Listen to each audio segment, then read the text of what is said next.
Hello, welcome back, my favorite movement enthusiasts. This one came in by request from the people who request things. If you didn't know about this, YouTube has a comment section where you can type out whatever you want, and if I have the time and energy, I will get back to you, and if it is worth making a video, then I will definitely do it. Now this one is from CJ Hacker, which says, please, master of mobility, can you make a video about reaching the pancake stretch? CJ, yes I can, and I am thankful that you did call me the master of mobility. I'm definitely not putting any words in your mouth.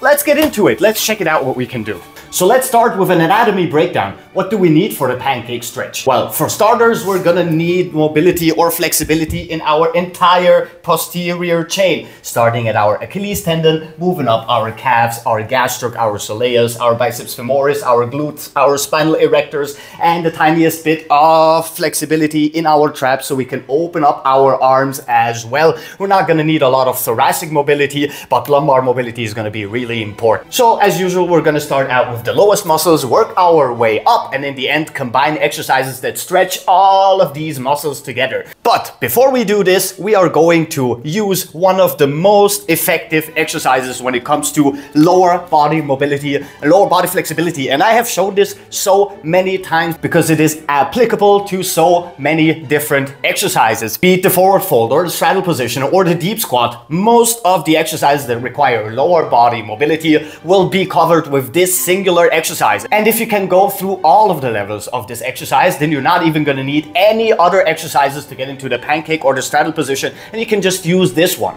And that exercise, my dear friends, is the Cossack squat. Now we're going to start out with our legs open and our feet parallel as well as flat on the ground. This is only for level number 1. The Cossack squat is all about squatting laterally or diagonally to the side. Now I want you to keep in mind that we have both feet completely flat on the ground for a very specific reason. The deeper we go into the stretch while our foot is completely flat, the more we have a pull in our adductors or a stretch there, which is exactly the musculature you need to lengthen to get into the straddle position. So while we are flat on the ground, we're gonna switch to the stretch on the inside of our legs, but once we raise our toes up, that stretch is gonna change from the inside to the back side of our leg musculature. And being able to change the focus of the stretch with such a tiny movement is absurdly effective. Adductors,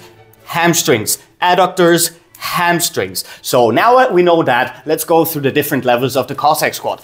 Level number 1, for the people who are very much inflexible, all we need to do is the smallest of bends on one side, extend both legs, the smallest of bends on the other side. Now I want you to lean forward with your upper body so you can open up your glutes as well as your hamstrings, the tiniest bit as well. So now we're working on our adductors, our hamstrings, and our glute mobility, as well as our ankle mobility. While we do not really need that much when it comes to the straddle position, it is always good to have because it would help us with other things, such as the deep squat, for instance. So we're going to increase our range of motion to level number 2, bringing our femur lower than parallel to the ground. Our feet are still flat. We want to open those adductors all the way up and all the way down. And while we're bending forward, we have that additional stretch on our hamstrings and our glutes. So there we go. Level number 2, move it up to level number 3. Now we're gonna start raising that heel so we can sit down even lower.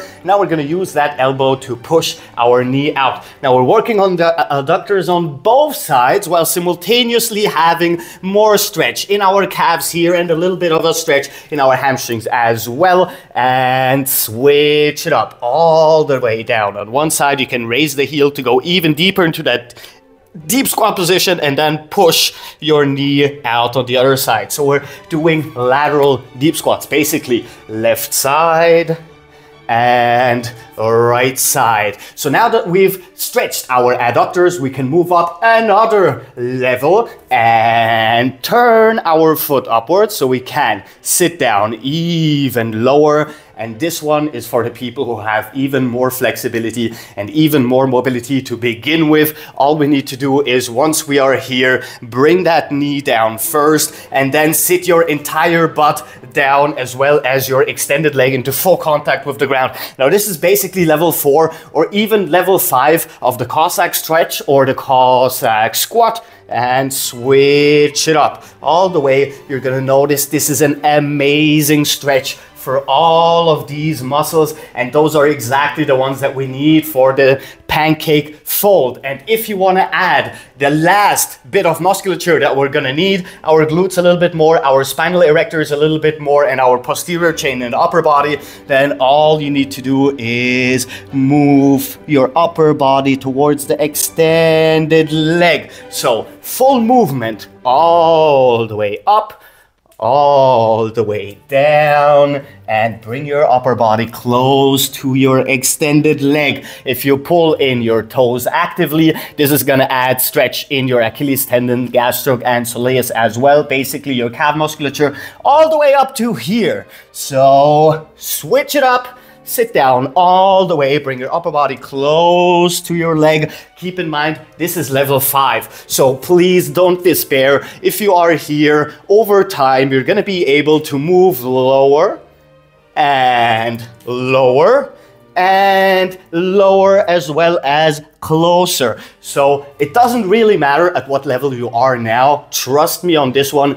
If you keep it up, you're definitely gonna get to this point as well, even if you right now are at this point. And just for demonstration's sake, here we go. We're sitting into the straddle starting position, and as you can see, those are exactly the same muscles we are stretching with the Cossack squat. The only difference is, while we're doing it symmetrically here, with the Cossack we're doing it asymmetrically. And I think that's also a pretty great bonus, because we are teaching your body this mind-muscle connection, and working asymmetrical exercises is amazing for coordination and stuff like that.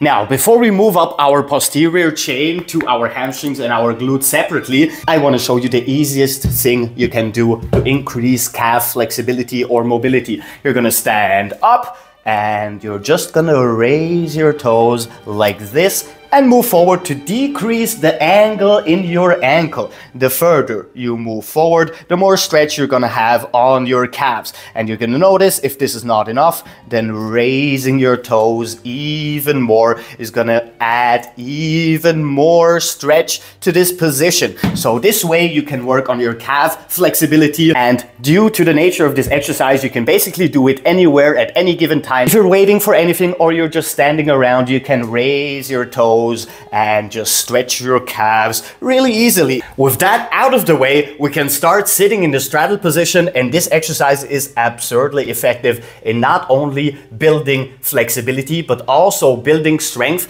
and learning how to activate the muscles you need to pull you into a straddle position. And that is basically reciprocal inhibition, meaning you are flexing the antagonists of the muscles you want to stretch, which automatically relaxes these muscles and pulls you deeper into the stretch. If you want to stretch your hamstrings, then flexing your quads is going to relax them. And if you do this actively over time, this will not only increase your range of motion, but also your control over these muscles as well as the strength in them. So what we are going to do now is hands here in the front. We're gonna use our hip flexors to raise the leg fully extended, put it down, and then pull our body closer to the leg using the musculature, not our arms, but the muscles in our legs. So this looks like that. Raise, pull down, raise, pull down. And we're gonna work laterally first and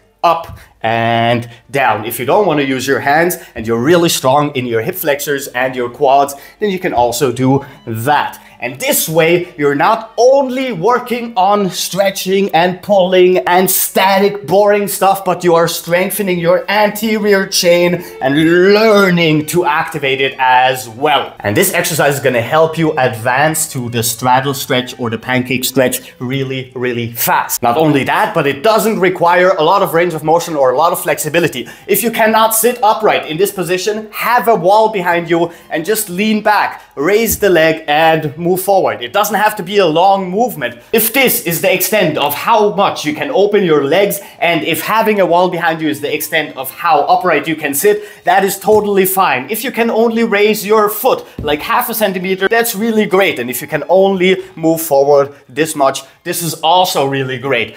It is all about progressive overload and over time increasing your range of motion through repetition and practice, and you're not gonna get there instantly. Now for our glutes and our lower back, we're gonna move into a pigeon stretch, meaning left foot right in front of the right knee, and slowly bring your leg all the way down and actively push your pelvis towards the ground, opening your glutes, the side of your legs, a little bit in your hamstrings. And once you want to add a lower back stretch as well, then all you need to do is move downward. Not only is that gonna add lower back mobility as well, but also increase the stretch you have on your glutes. Now, I know that for many people, getting into a pigeon stretch is already pretty hard. So what you can do is start out with just a lunging position. Lengthening and pushing forward is also gonna lengthen your glutes the tiniest bit. If you don't feel any stretch here,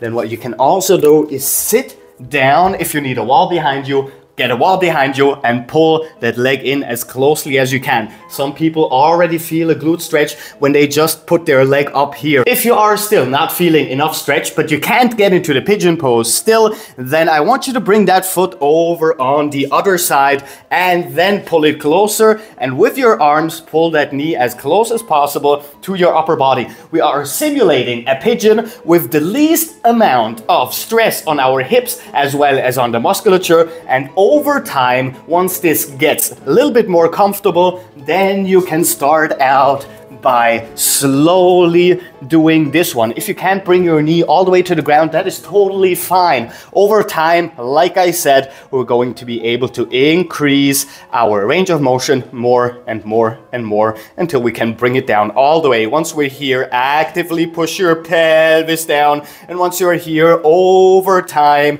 you can start increasing your range of motion even more for your glutes as well as your lower back. As for our lower back, even though we're not going to require a lot of flexibility for it, we're definitely going to have a single exercise that is going to help us out with some rotational lumbar mobility, and that is in general a pretty nice bonus to have, but overall it's going to also help you the tiniest bit to get into the straddle position. For this one, we're going to use a static stretch because it is really comfortable on the back and I enjoy it so much. Left foot on your right knee, right hand on your left knee, bring both those legs to the right side while turning your upper body to the left side, and I can already hear it popping in my back, and I really enjoy the feeling of this exercise, lengthening all of my back musculature. Now with this one, it's very important that both shoulders stay in full contact with the ground, which means some people will not be able to bring both knees all the way down to the floor. Again, totally acceptable. Over time, it's going to get better. Now, of course, we have to do it on both sides, meaning left foot on the floor, right foot on the left knee, left hand on the right knee, and both legs this time to the left side while turning your upper body to the right side. Not only are we working on our rotational lumbar mobility, but also, once again, stretching out our glutes. So if you had problems with the pigeon stretch or the other variations I showed you to get into it, then you can use this one as well for your glutes. And then we're gonna sit up, extend our upper body, open our legs as far as we can. That's what she said. I want you to use what you learned about reciprocal inhibition, flexing your abdominals, your hip flexors, and your quads to pull you deeper and deeper and deeper into the stretch to the middle. And once you are here, you can start opening up. If you can only grab your toes, totally fine. If you can only grab here, totally fine. And pull yourself down a little bit more. If you have resistance bands, put them around your feet and pull like so. Over time, we're gonna move with our hands lower towards our feet in the middle, towards our heels. And over time, we're going to be able to pull deeper and deeper and deeper. Now, I'm only touching the ground with my chest. I haven't been able to get my stomach all the way down yet, but I'm working on it, and I'm so glad that you're working on it with me. And if you can, do these exercises regularly, a couple of times a week, through the course of a couple of weeks. You're going to be making pancakes for breakfast like it's nobody's goddamn business. And there you have it, a step-by-step guide on how to reach the pancake fold, or straddle fold, or straddle stretch, or pancake stretch, whatever you want to call it. This is how you get there. And if you have any more questions, just drop them in the comments, just like you do with requests. That said, sadly, that's all the time we have left for you today. However, if you like the video and subscribe, and check out other videos on this channel, because we literally have new ones every single day. So until tomorrow, Captain Cairo, peace out.